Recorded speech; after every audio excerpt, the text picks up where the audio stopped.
Bendito o nome de Jesus. Essa tem sido uma semana muito agitada para mim.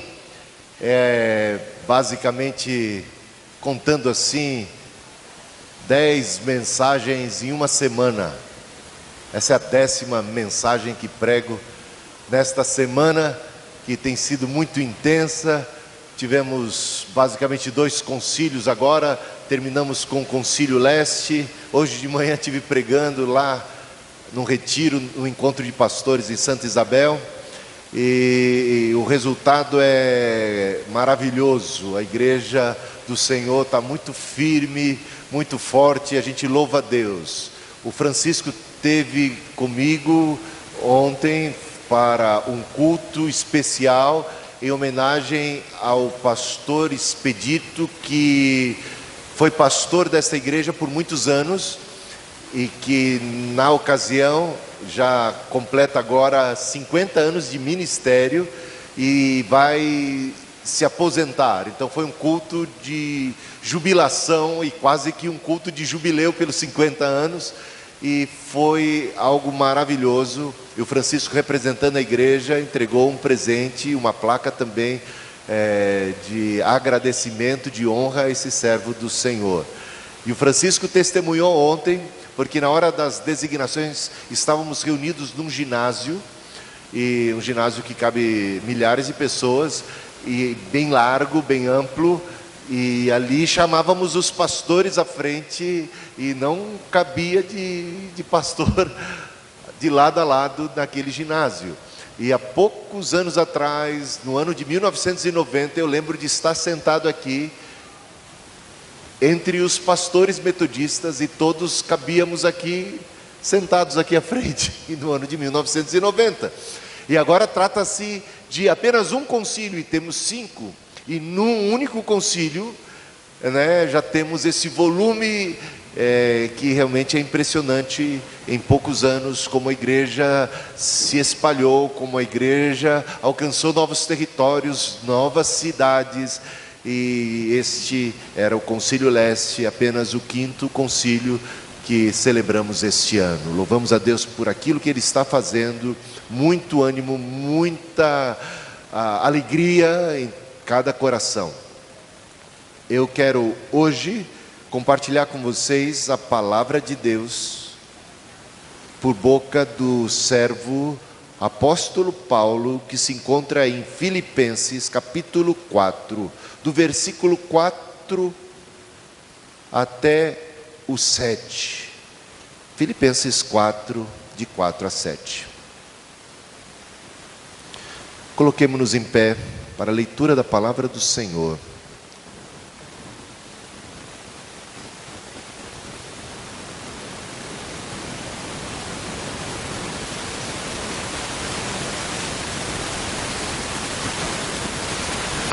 Todo mundo encontrou? Filipenses 4. A partir do versículo 4 até o 7 diz assim: alegrai-vos sempre no Senhor. Outra vez digo, alegrai-vos. Seja a vossa moderação conhecida de todos os homens. Perto está o Senhor. Não andeis ansiosos de coisa alguma, em tudo, porém, sejam conhecidas diante de Deus as vossas petições, pela oração e pela súplica, com ações de graças. E a paz de Deus, que excede todo entendimento, guardará o vosso coração e a vossa mente em Cristo Jesus. Amém. Pode assentar. Vamos falar sobre a alegria e sobre a paz. A alegria e a paz de Deus. A alegria e a paz que nós podemos encontrar em Deus em toda e qualquer circunstância, sempre. Alegria e paz em todo tempo. A alegria e paz que esse mundo não conhece, não consegue conceber, mas que o crente em Jesus experimenta. Vamos falar dela? O apóstolo Paulo, ele é incisivo nesse tema. Escrevendo ele aos Filipenses, ele repete por vezes a mesma exortação, conclamando o povo à alegria, porque o nosso Deus é o Deus da vida, o nosso Deus é um Deus da alegria. Eu não vi nenhum amém, mas desconfio que vocês concordem, né? Deus é o Deus da vida, da alegria, da paz. Em Deus há plenitude de alegria, na sua presença há delícias perpetuamente, diz o salmista. Quem conhece a Deus sabe do que eu estou falando. Quem conhece a Deus sabe que alegria é essa que nós podemos experimentar. Que paz é essa que o crente em Jesus tem. Ainda que ande pelo vale da sombra da morte, não temerei mal algum, porque tu estás comigo. A tua vara e o teu cajado me consolam, me confortam, me renovam. Preparas-me uma mesa na presença dos meus adversários. Meu cálice transborda de vida, de alegria, de paz, de segurança. Essa felicidade, meus irmãos e irmãs, essa felicidade é uma alegria, é uma paz que significa um bem-estar, uma sensação de bem-estar daquele que está em Cristo. Porque quem está em Cristo está numa boa. Quem está em Cristo está numa boa. O bom é que Deus está conosco, disse João Wesley antes de morrer. Ele que viveu para Deus, ele que teve tantas experiências, naquele momento de partida, ele disse: sabe de uma coisa, o bom mesmo é que Deus está aqui, é que Deus está conosco, é a sua presença, a razão e o motivo da alegria, a razão e o motivo da paz. Ele é o príncipe da paz, ele é o príncipe da alegria. Ele disse para os discípulos: vocês nada têm pedido até agora, em meu nome peçam para que a vossa alegria seja completa. É um Deus que deseja dar alegria. Um dos frutos do Espírito, e quando Paulo fala aos Gálatas sobre os frutos do Espírito, ele diz assim: o fruto do Espírito é amor. O que mais vem? Paz e alegria, alegria e paz, na ordem que você quiser e preferir. Essas coisas vêm juntas: amor, alegria e paz. O nosso Deus é um Deus de amor, de alegria e de paz. Quem conhece a Deus, quem se aproxima dele, começa a perceber e a sentir uma segurança, um bem-estar que é oriundo da sua presença, de estar em Cristo, de estar próximo a Ele. Olha que segurança! E não importa o inimigo, não importa a adversidade, não importa o temporal. Com Cristo no barco tudo vai muito bem. Com Ele no barco não temos razão para temer, e se tememos, somos repreendidos. Porque duvidastes, ó homens de pequena fé? Esses crentes bullies não estão com nada. Esses crentes de pouca fé não estão com nada. Tem que ser crente cheio de fé, com muita fé. Então, ele escreve isso no capítulo 3, e ele diz: alegrai-vos, agora no capítulo 4, alegrai-vos sempre no Senhor. Outra vez vos digo. É um livro pequeno, e ele está repetindo o sermão. É o tema da semana passada, digamos assim. E ele repete mais uma vez, e ele diz: eu não me canso de dizer as mesmas coisas, porque é segurança para vocês. E de onde ele escreve isso? Da onde é que ele está escrevendo alegrai-vos no Senhor? Outra vez vos digo, alegrai-vos sempre. Da onde ele escreve isso? Certamente deve estar numa boa, para escrever, para estar falando de alegria. Ele está vivendo no bem bom. Ele deve estar de lua de mel com Jesus, né?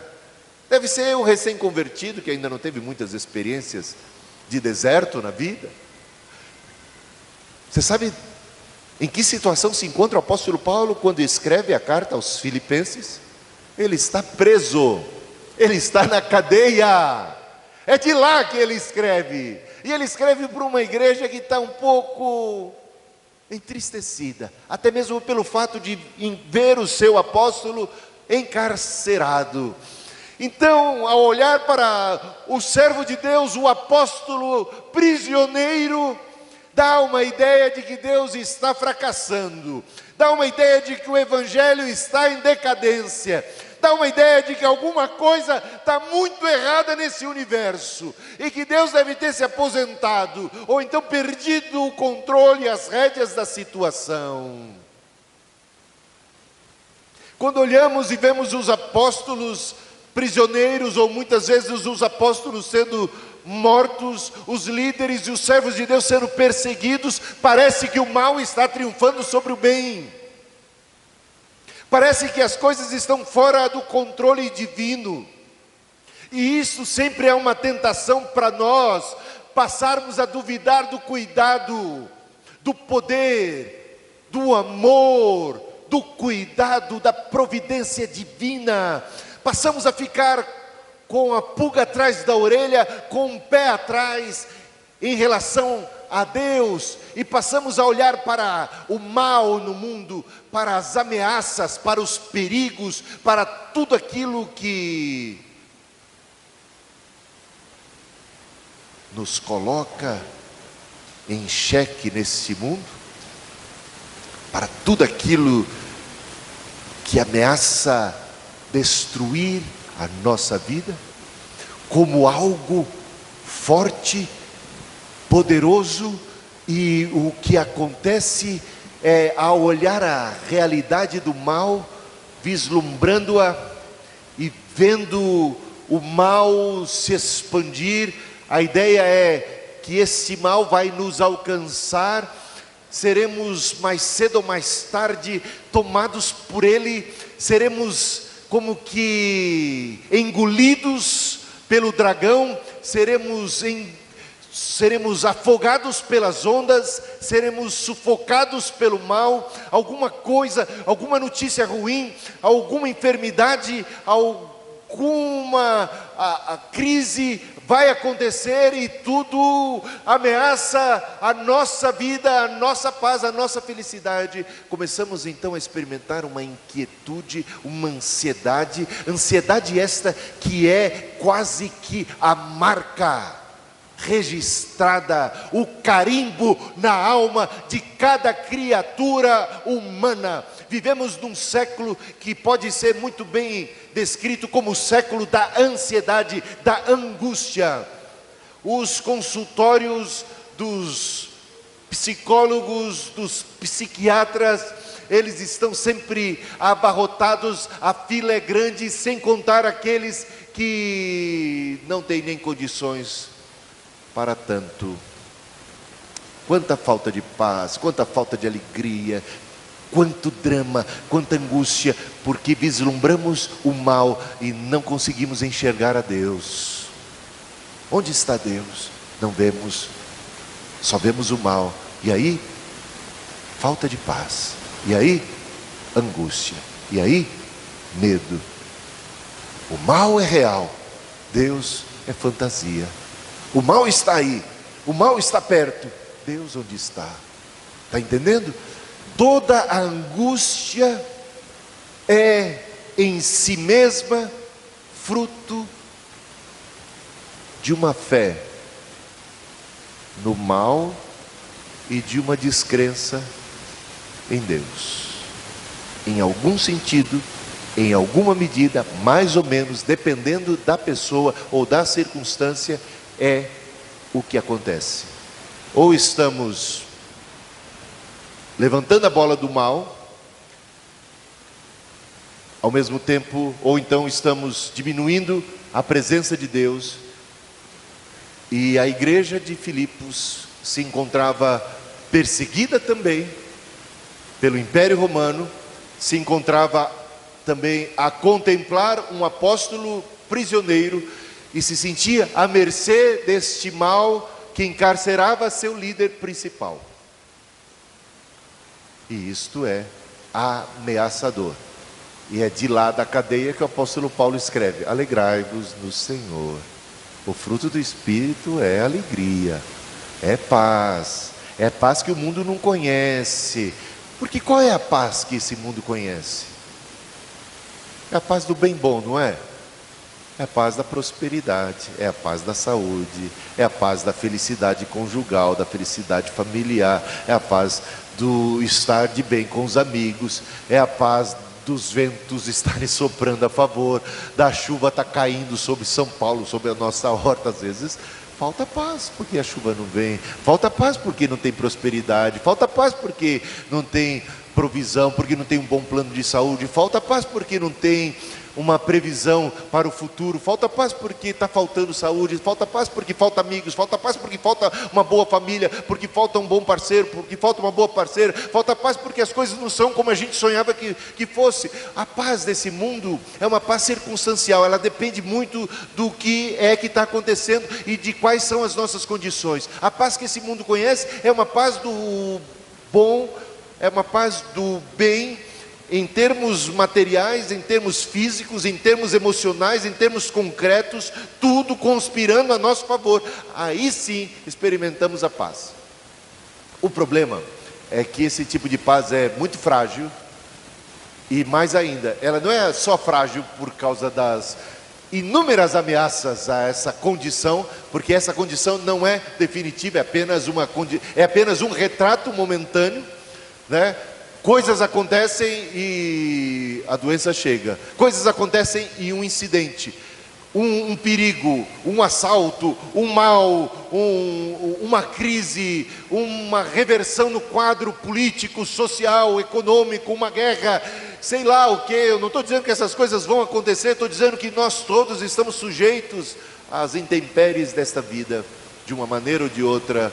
Então, tudo pode pôr fim à paz, tão frágil. Qualquer coisa pode ser razão. A infidelidade de amigos, ou os conflitos na empresa, ou os problemas de relacionamentos conjugais, familiares, pais, filhos, irmãos com irmãos. Tanta coisa ameaçando a nossa paz. Bom, mas eu quero dizer que não precisa começar a ficar ruim para ficar ruim. Quando está tudo bom, pode pintar sempre o pensamento: e se? Você pode estar experimentando o melhor momento da sua vida e ainda assim não ter paz. Como? Simplesmente porque de repente, vamos dizer, você tem o filho ou os filhos que você tanto sonhou e tem a prosperidade e tem todas as condições, mas de repente você olha para aquele filho e pensa em tantas ameaças e perigos que existem contra ele, e você pode ficar muito perturbado com isso. Concorda comigo? Está tudo bom, está tudo bem, você está ali, ele está nos seus braços, mas pode faltar paz, só pelos perigos, só em pensar em tudo que pode pôr fim àquele momento tão tremendo. Está entendendo o que eu estou falando? Você pode ter o melhor emprego, a sua empresa pode estar prosperando, mas de repente você fica, e se? E pode já perder a paz. Está entendendo? O que eu estou querendo dizer para vocês é que a paz, segundo esse mundo, ela é tão frágil, e ela está à mercê de tantas ameaças, que você pode ter tudo e ainda assim não ter paz. Quanta gente você conhece que você olha para a situação dela e você fala, mas essa pessoa tem tudo para ser feliz, porque ela não é feliz. Está entendendo? A cabeça do ser humano é uma coisa tão complexa. Por que ela não é feliz? Outros na mesma condição estariam pulando de alegria, mas a pessoa não consegue experimentar alegria e nem desfrutar de paz, porque afinal de contas ela está sempre se vendo e se enxergando à mercê de inúmeros perigos, ainda que o seu momento seja bom. A pessoa é a pessoa mais linda do mundo, mas com a idade, quanto perigo, não é? Tem gente quando... Brigitte Bardot, eu lembro, chegou aos 50, a minha idade. O que tem de errado com a minha idade? Ela chegou aos 50 e quis se matar. A beleza, e manter a beleza, e manter o status, está entendendo? Isso se torna um verdadeiro fardo para o ser humano. Tudo o que é de bom, tudo o que é de melhor, e a nossa vida se extinguindo. E a gente fala, puxa, agora que eu conquistei tudo isso e tal. Aí conta assim no relógio assim, quantos anos será que eu tenho ainda de vida para desfrutar de tudo isso, não é? A gente tem uma incerteza absurda a respeito dessas coisas. Isso tudo incomoda, isso tudo traz aquilo tudo que eu conquistei, aquilo tudo que eu tenho, e até a boa saúde. Aliás, o Pelé não era conhecido pelo cara de homem de ferro, homem sensacional e tal. Eu lamento que ele esteja nessa condição, mas de repente, uma infecção urinária, de repente, uma coisa que você não esperava, e o quadro se reverte, e você para na UTI, e você está entre a vida e a morte. De repente, quanta ameaça à vida de um ser humano. Eu não posso bater no peito e falar, minha saúde, porque a saúde nossa, por melhor que seja, de repente, uma coisa complicou, era uma coisa, a gente fala, era uma coisa à toa, e que ficou tão complicada. Bem, eu não quero deixar você sem paz, eu só estou querendo falar que a paz desse mundo é que é isso. A paz desse mundo é que deixa a gente assim, muito incomodado, muito cabreiro. Conhece a expressão cabreiro? Você está no bem bom, mas você ainda fica cabreiro. Oh, não sei. Cristina fala isso comigo quando eu finalmente encontro uma pista que anda em São Paulo. Porque normalmente quando eu entro numa pista, ela para. Aí eu mudo para outra, ela para. E quando eu tenho a felicidade, entrei na pista que está andando, eu falo, Cristina, olha que benção. Ela fala, olha, cuidado, eu não falo.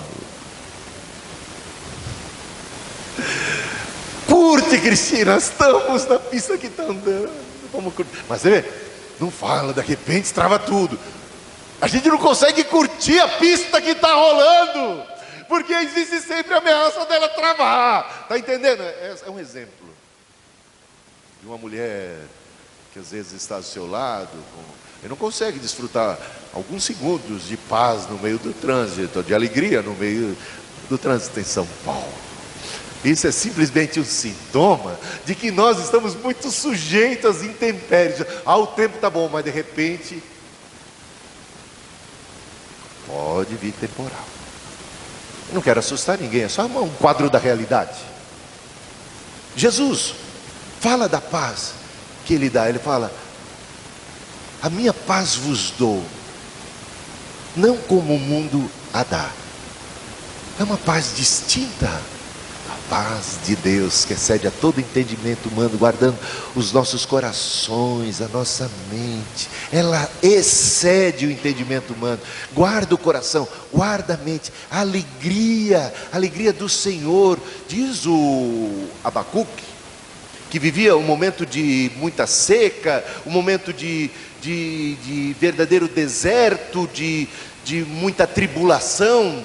O profeta Abacuque, ele diz, ainda que a figueira não floresça, ainda que as vacas tenham fugido, sumido, não tenha vacas, bois, ainda que tudo esteja mal, do ponto de vista físico, humano, material, ele conclui, todavia me alegrarei, exultarei no Deus da minha salvação. Já naquela situação, hein? Praticamente, digamos assim, faliu a empresa, perdi o emprego, estou sem dinheiro, não tem gado, não tem, na parte da pecuária está ruim, na parte da agricultura está ruim, e está tudo complicado, todavia eu me alegrarei no Senhor. Que segredo é esse? Como só tem esta experiência quem está em Cristo. Estar em Cristo traz essa sensação de bem-estar e de segurança, de confiança, de que apesar do temporal, as coisas estão ainda debaixo do controle divino. Estamos no barco com Jesus, as ondas são ameaçadoras, mas Cristo está no barco, e daí vem a minha paz, daí vem a minha segurança. É essa, é simples assim, e devemos experimentar isto. É da cadeia que ele fala: alegrai-vos sempre no Senhor, outra vez vos digo, alegrai-vos. Uma irmã entrou na igreja gritando, e estávamos lá em Cidade Ademar, ela não tinha nenhuma paz, acabou com o culto, e interrompeu o louvor, e ela gritava altíssimo, e aí perguntávamos para ela o que estava acontecendo, ela não parava de gritar, não respondia nada. Alguém conhecia e disse: é que o filho dela sumiu, e esse já é o 8º ou 9º dia que ele desapareceu, e já mais de uma semana o menino tinha sumido. Aí levantamos um clamor, toda a igreja orou por ela, e aí cantamos um corinho que diz assim: bendito seja Deus, que não me rejeita a oração, nem afasta de mim a sua graça, pois me tem ouvido e tem me atendido. Irmãos, o apóstolo Paulo aqui diz que o antídoto para a ansiedade, a receita espiritual para toda angústia humana, é a oração, né? Não andeis ansiosos por coisa alguma, antes sejam conhecidas diante de Deus as vossas petições pela oração e pela súplica. Oramos e cantamos esse cântico, e essa mulher se aquietou e pôde ouvir a pregação daquela noite. Depois da pregação, fiz o apelo, ela veio à frente, aceitou a Jesus. E esta mesma mulher, na mesma circunstância em que se encontrava, ou seja, sem o seu filho, que entrara desesperada na igreja, angustiada, gritando, sai daquela mesma igreja com a santa paz de Deus, que excede a todo entendimento humano, guardando na sua mente e o seu coração. Estava lá, né, Celso, presente? Denise estava? Não sei, eu acho que nessa época ainda não. Minha mãe estava, o Celso estava, Cristina estava, eu estava, Samuel estava muito pequeno, era daquela igreja, uma criança ainda bem nova. E a paz de Deus, o que aconteceu para aquela mulher sair agora? Diz que ela foi para casa com uma irmã da igreja, e essa irmã testemunhou, e depois ela mesma confirma, que jantava ela na companhia com uma paz tremenda depois do culto, e ela dizia assim: eu sei que o meu filho está nas mãos de Deus, eu tenho paz no meu coração. Orávamos, jejuamos. No dia seguinte eu andava de ônibus para ir para Record trabalhar, e eu entendia que Deus me mostraria. Eu tinha tanta fé de que aquela criança apareceria, que eu acreditava que eu veria a criança. Você teve essa sensação, Celso? Alguma coisa parecida? Não foi? Tremendo, isso é uma coisa. Eu, o Celso, o Nilson, estávamos em ônibus diferentes, e que nem doidos, olhando para fora e para a calçada, achando que Deus nos mostraria a criança. Tal era a fé de que aquela oração que fizemos já era respondida por Deus. Mas eu nunca nem tinha visto a criança. Eu achava que eu ia identificar. Nem retrato eu vi. Vou identificar, vou saber que é. Mas não foi desse jeito. Cheguei em casa umas 5h30, 6 horas, depois do serviço, e tocou o telefone. Só que tocou o telefone da minha mãe, lá embaixo. Quando toca o telefone da minha mãe, vou só dar uma ideia para vocês das possibilidades. Pode ser para minha mãe, pode ser para o meu pai, pode ser para o meu irmão Silvio, que está aqui lá atrás na igreja. O Silvio também estava nesse dia. Pode ser para o Celso, pode ser para a Janete, pode ser para mim, pode ser para a Cristina. Portanto, havia múltiplas possibilidades. Mas quando o telefone tocou, eu senti pelo Espírito Santo que se tratava da resposta àquela oração. E eu disse: o menino foi encontrado, vamos atender o telefone. Disse isso em alto e bom som. Pegamos o telefone, era o Nilson, a dona Hilda, né? Não sei quem era, mãe. O Nilson, a dona Hilda, dando recado.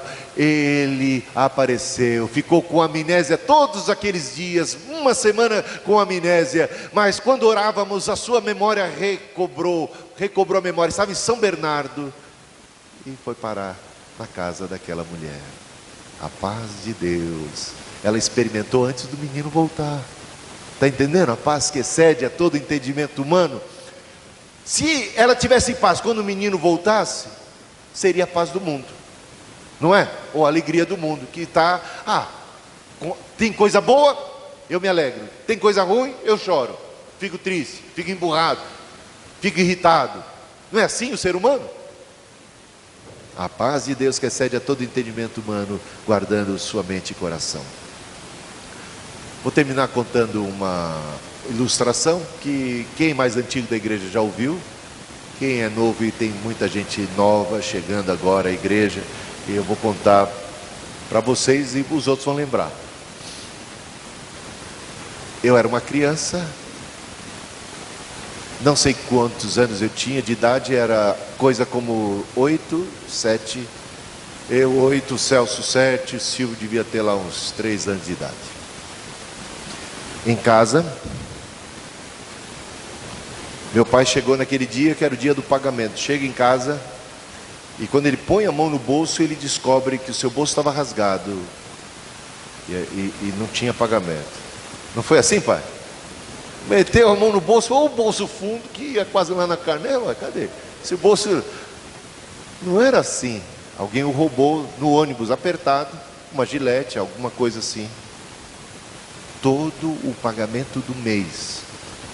Mas a gente tinha muito dinheiro guardado, né, pai? Foi uma beleza, né? Meus irmãos, meu pai e minha mãe ficaram brancos. Eu lembro da angústia, da tristeza, do abatimento. E agora? E ainda mais quando olham para os pequeninos. Aí o peso das costas aumenta e muito mais. E agora, como vamos sobreviver a esse mês? Como vamos pagar as contas? Como vamos comer? Como vamos viver este mês? Todo o pagamento se foi.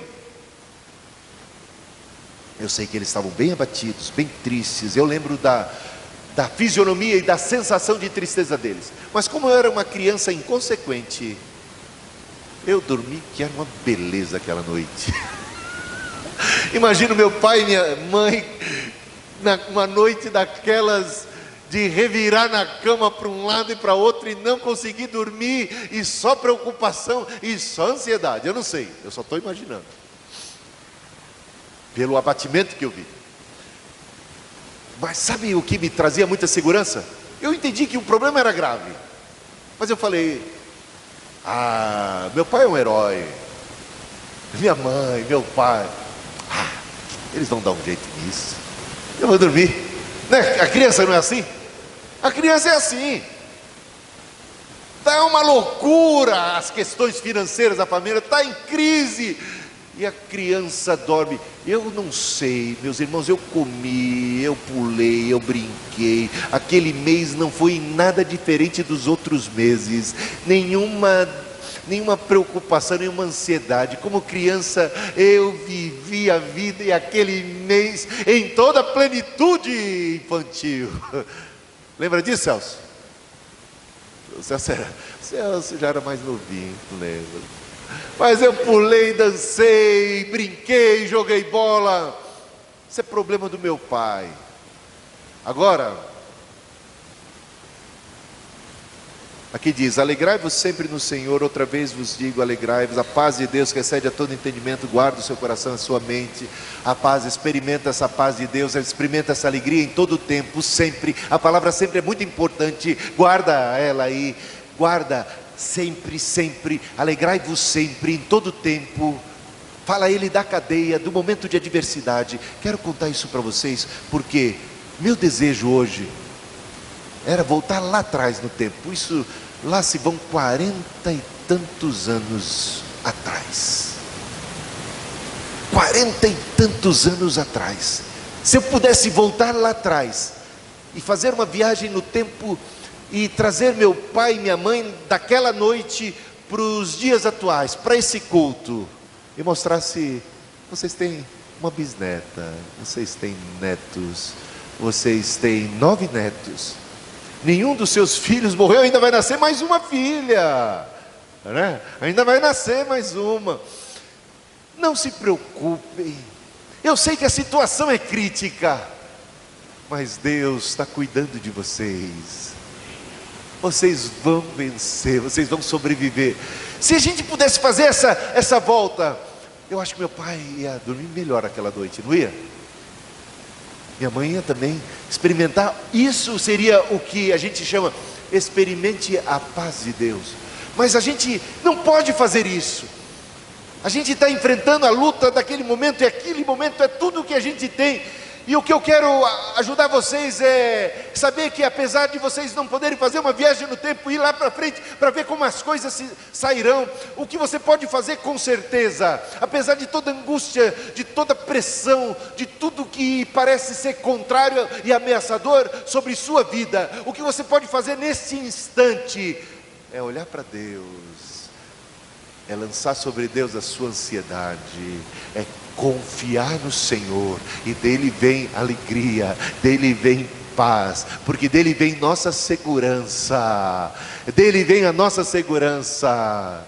A nossa segurança, a sua segurança está em Deus. Confia nele. E se você não confia, perde noites de sono, passa meses angustiados à toa. O melhor que você pode fazer é descansar em Deus. Todo o seu fardo, toda a sua angústia, toda a sua luta. Você está no meio de uma guerra, mas descansa em Deus. Você está no vale da sombra da morte, a sombra da morte é ameaçadora. Você se vê e se depara com ela, pronta a te tragar. Confia em Deus, a vara e o cajado do Senhor nos consolam.